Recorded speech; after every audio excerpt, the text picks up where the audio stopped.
তো হ্যালো বন্ধুরা, তো কিভাবে দেখো গণেশ মূর্তির পোয়াল বানানো হয়। তো দেখো কিভাবে হাত বাঁধানো হয়, কিভাবে বাঁধছে। তো তোমরা দেখো ধ্যান দিয়ে, কোথায় কি ফলো করতে হয়, কেমন করে রশি বাঁধতে হয়। তো তোমরা দেখো।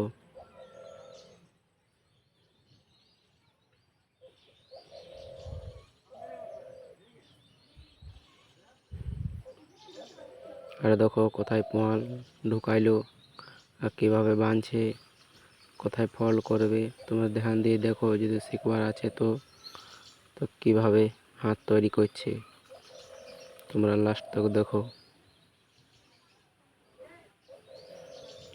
ভালো লাগলে লাইক কমেন্ট শেয়ার জরুর করবে, আর ভিডিওটা লাস্ট তক দেখো, বনে রহো।